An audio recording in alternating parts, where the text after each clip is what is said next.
Hello, salam, Azoul, bonjour tout le monde. Alors, aujourd'hui je viens parler d'un sujet qui n'a rien à voir avec la nourriture, mais qui a aussi à voir avec la nourriture. Parce que l'allaitement pour moi c'est une façon aussi de nourrir, sauf qu'on ne nourrit pas des adultes mais des bébés. Voilà, donc mec là fait affaire. Hein. Il y a toujours, ça sera pas du cooking, mais du breastfeeding. Voilà.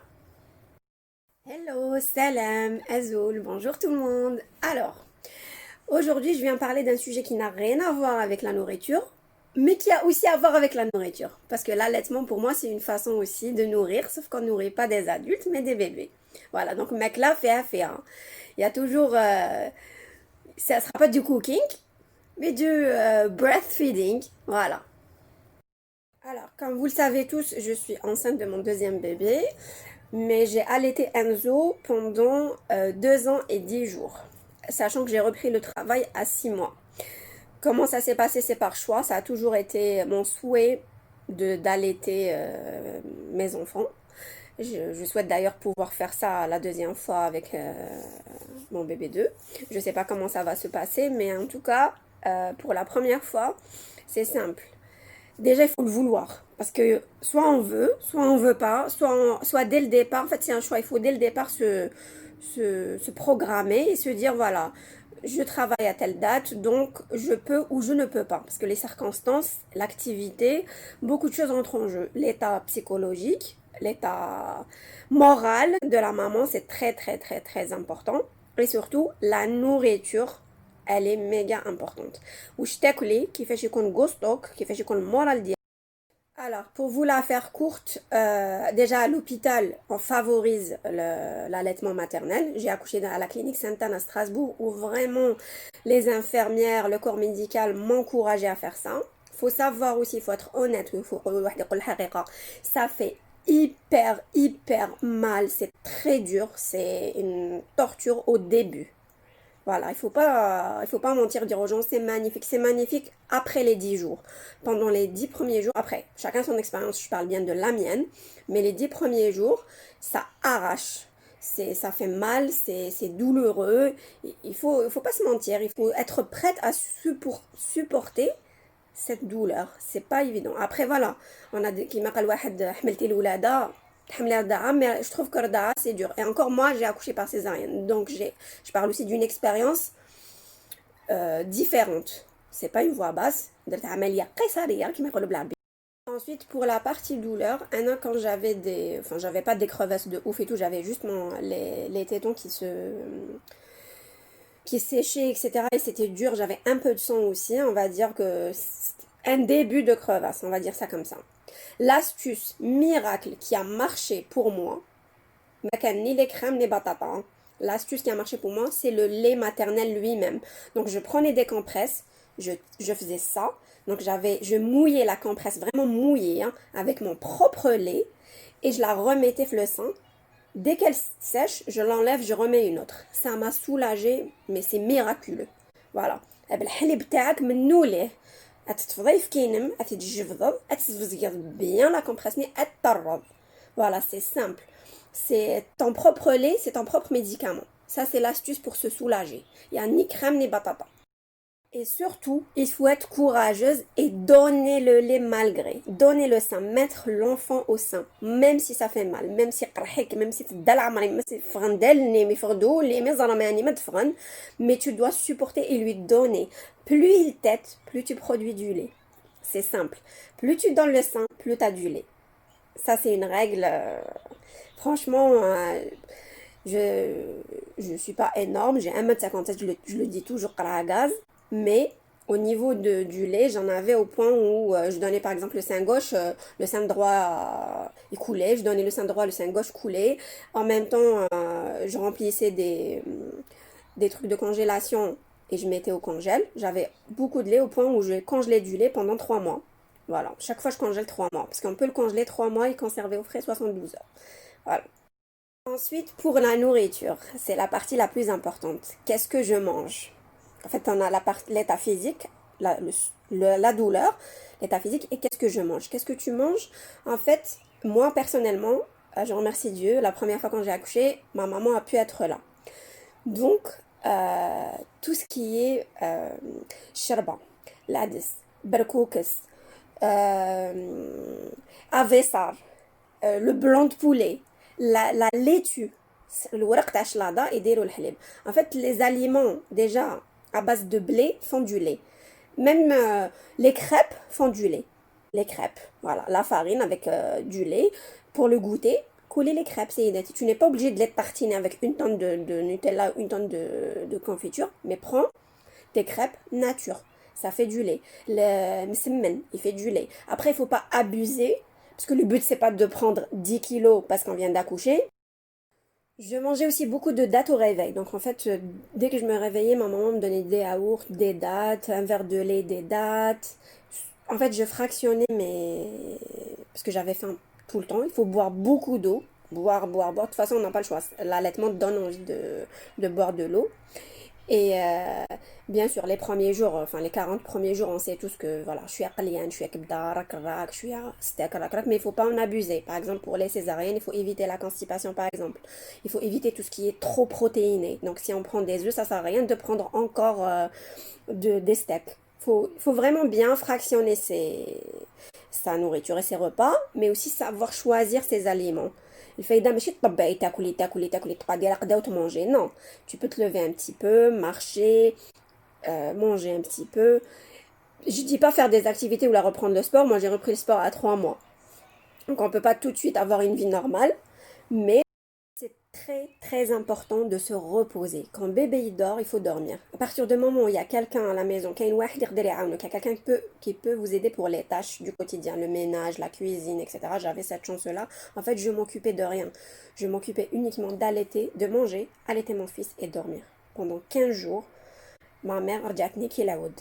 Voilà, c'est simple. Elle est venue, elle a pris soin de moi au point où je suis devenue un cheval de course au bout de 15 jours. Pourtant, j'ai accouché par césarienne et ça m'a tuée. C'était très douloureux. Bon, ça, c'est un autre sujet, mais là, notre sujet, c'est l'allaitement. Donc, c'est vraiment très important d'être bien zen, de se reposer et de pas se dire ah, il manque la lessive, il manque la machine à laver, il manque le mec là, il manque. Ça, c'est des choses, hop, on les supprime pendant un petit moment. Voilà, 15-20 jours, c'est le top, c'est l'idéal. Ensuite, il y a la partie morale. En fait, tout ce qui t'énerve, tout ce qui te rend triste. Il faut pas pleurer et donner le sein. Il faut pas s'énerver et donner le sein. C'est des choses déjà qui peuvent même carrément stopper l'allaitement. Et c'est très mauvais d'allaiter son bébé si on est triste. C'est très mauvais d'allaiter son bébé. Il a chauffé قلبك معمرة كيما قنوطة طلعوا لك الغاز داروا لك. Ça sert à rien. Ça sert à rien. Il faut vraiment être dans un environnement zen, cool. واحد ما يقلق لك راسك، واحد ما يطزطز عليك.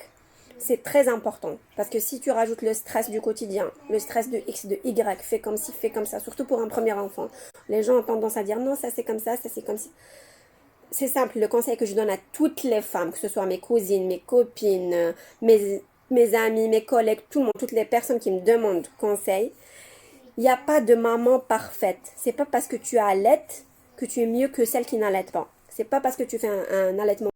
C'est pas parce que tu fais un allaitement mixte que tu es une mauvaise mère ou c'est pas parce que tu as décidé de ne pas allaiter du tout. C'est des choix. Il y a pas de façon idéale. Il n'y a pas de... En fait, quand on a un bébé, quand on le ramène avec, il n'y a pas comment on appelle ça, une notice. Il faut suivre ça. Il y a des expériences de X, de Y. Après, on filtre, on prend ce qui nous arrange. Chaque maman a le droit de faire son choix. Chaque maman est libre d'élever ses enfants comme ça lui convient, de choisir un mode d'allaitement, un mode d'intégration des aliments. Chaque maman est libre. En fait, c'est au feeling. علاش يسموها الفطرة، علاش يسموها le sixième sens، علاش soit c'est l'instinct maternel sans plus. On n'a pas besoin de X, de Y. Chacun son expérience. Personnellement, entre déjà mes deux grossesses, c'est complètement différent. Alors, je suppose que pareil pour la suite. Voilà, ceux qui ont 4-5 peuvent en témoigner. Les enfants sont différents. Donc parfois c'est des choix, mais parfois c'est une question de santé. La santé ne permet pas, la maman ne produit pas assez de lait. Enfin voilà, c'est des circonstances. Des fois on en a beaucoup, des fois on n'en a pas assez. Mais après, quand on a fait le choix de le faire, on se conditionne pour pouvoir le faire. Donc on mange bien, on se repose, etc. Comment j'ai repris le travail Et en même temps, je continue à donner du lait maternel. En fait, à 4 mois, j'ai intégré aussi quelques aliments, mais vraiment de façon très très très liquide. Par exemple, courgettes en liquide, enfin en mode soupe, il pouvait la boire en biberon. Sachant que il y avait toujours du lait à côté. Je donnais quand même le sein. Quand j'étais pas là pour X ou Y raison, soit pour reprendre mes formations, mon travail, etc., j'avais du lait que j'avais congelé au préalable. 3 mois. En fait, chaque fois, je congèle pour 3 mois. Donc, je les ai datés. Et donc, déjà, le fait d'intégrer certains aliments. Bien sûr, j'ai commencé par les légumes. Pendant un mois, j'ai fait que les légumes. Donc, en fait, tout son quatrième mois, c'était que des légumes. Et le lait maternel. Légumes, lait maternel. Légumes, lait maternel. Les maternelles, toujours le sein. Au bout du 6e mois, vu que j'ai repris le travail, donc au niveau de la crèche, on lui donnait à manger comme à la maison. Donc c'était les légumes, le fromage blanc, les compotes de fruits. Parce que j'avais commencé aussi par... en fait, j'avais pris une sucette, je vais vous la mettre en image. C'est une sucette que j'avais achetée chez Wish. Hein. Je crois que j'ai payé 1 euro. J'ai pris M et L, où on met les fruits. Et après, ils sucent. Donc je mettais tout ce qui est mangue, fraises, bananes. C'est comme ça qu'il a commencé. En fait, il les mangeait nature. Il les prend comme ça. Je les épluche, je lui donne, je lave, je donne et il mange. Il mangeait déjà un petit chouet de légumes, un petit chouet de fruits et complété avec le lait. Sachant qu'à la crèche, pendant toute la journée, il prend pas de lait. Vu que j'étais contre l'allaitement mixte. Donc toute la journée, on lui donne pas. Quand je vais le récupérer, ben je reste en général 30 minutes de plus à la crèche parce que dès que je rentre, le premier truc qu'il fait, c'est de m'enlever mes vêtements et le sein. Donc je tétais sur place. Dès que j'arrive, je donnais le sein. Et c'est resté comme ça longtemps. Après, c'est devenu un complément parce qu'au bout d'une année, 2 ans, le lait que je donnais, à côté de la nourriture qu'il prenait, forcément, c'est minime. Mais il y avait quand même du lait. Il y en avait au point où genre il peut prendre 150 millilitres, 100 millilitres de lait maternel à chaque fois qu'il en a envie. Du sein directement. Donc en plus de ses repas. Parce que plus on avance forcément, à 1 an il mangeait correctement, 1 an et demi, voilà, il a commencé déjà tout ce qui est couscous, un petit peu de lentilles, du lait avec du pain. Oui, et j'avais un autre souci pour celles qui vont me poser la question, parce que quand on travaille, on perd du lait pendant les réunions, etc.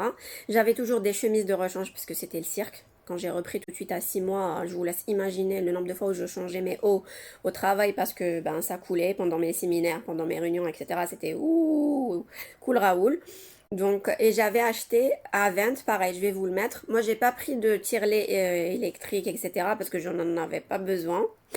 Par contre, j'en avais pris un manuel de chez Avent, il était top, avec une petite ventouse, on faisait ça, et il tirait. Donc déjà, quand je donnais le sein gauche et que là, ça coulait, je mettais directement le tire-lait manuel pour pouvoir récupérer mon lait de l'autre sein et le conserver. Et ça, c'était top, c'est magique, franchement, ça m'a aidé, je l'ai bien rentabilisé, bien utilisé, c'est pratique. Ça, c'est quand les mamans ont beaucoup de lait. Après, je sais que certaines utilisent l'électrique, moi, j'en ai pas eu le besoin. Il est top. Et ça permet. Donc, je tirais le lait, je le mettais dans les boîtes ou dans les petits sacs spéciaux pour le lait maternel.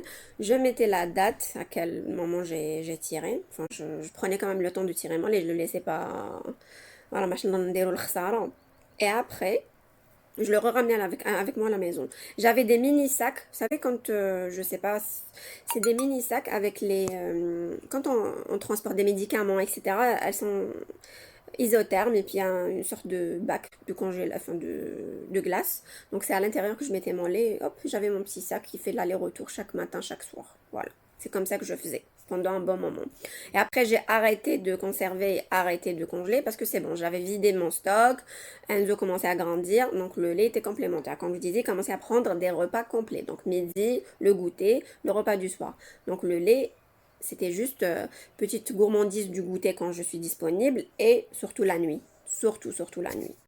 Donc voilà, c'est ce qui fait que c'était zéro consommation de lait en poudre, etc. Je ne sais même pas comment ça fonctionne ce truc. Je pense que si là j'ai des soucis, ça va être une première pour moi. Vu que j'en ai jamais eu l'utilité. Franchement, c'est économique hein, de donner le sein et puis c'est moins pénible. On a pu voyager avec un zoo bébé dès qu'il a faim, hop, c'est rapide. Pas besoin de chauffer, pas besoin de prendre de biberon, dosette, machin, tout ça je connais pas, j'ai pas connu. Voilà. Après, comme je l'ai dit et je le redis, il n'y a pas de façon. C'est sûr que c'est bien, c'est l'idéal, c'est top quand on peut, quand on a la possibilité. Mais après, il faut pas non plus se dire ah je suis une mauvaise maman parce que je n'ai pas donné le sein de 2 ans ou ah parce que j'ai pas pu allaiter naturellement. Non non non, il n'y a pas du tout de, il y a pas lieu de se comparer. Chaque maman est différente, chaque sein produit différemment, chaque méthode, enfin voilà, chacune fait comme bon lui semble. Voilà.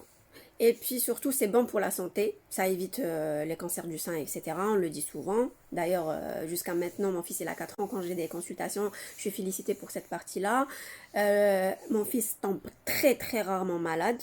C'est rare, ou même quand il tombe malade, il irait assez vite parce que voilà. Mais voilà, c'est pas non plus. Il faut pas se mettre la pression de dingue, etc. Ça fait un moment que je reçois des questions sur l'allaitement, surtout que souvent je le mets en avant et à chaque fois qu'il y a des articles qui m'intéressent ou que des femmes se posent la question, je participe à ce genre de sujet. Donc la question se répète assez souvent, beaucoup de femmes m'écrivent en privé. J'ai préféré faire une vidéo globale. Si jamais j'ai raté des petits détails que j'ai omis de dire, comme une question, si vous avez des questions, vous pouvez les poster. J'essaierai de répondre. Mais ça reste ma propre expérience avec mon premier bébé. Le deuxième, je ne sais pas comment ça va se passer et je vous le dirai. Mais en tout cas, je suis conditionnée aussi pour pouvoir donner le maximum à ce deuxième bébé comme le premier. Voilà, c'est quelque chose qui me tient vraiment, vraiment, vraiment à cœur. Je suis pro allaitement, pro tout ce qui est naturel. Enfin voilà, je suis une maman peut-être à l'ancienne, mais voilà. Pour moi, c'est important. C'est des moments de partage, de tendresse, la relation après avec son enfant est différente. Après voilà, ça reste comme dit mon expérience. Voilà. Boussatoun, Kabir Atoun.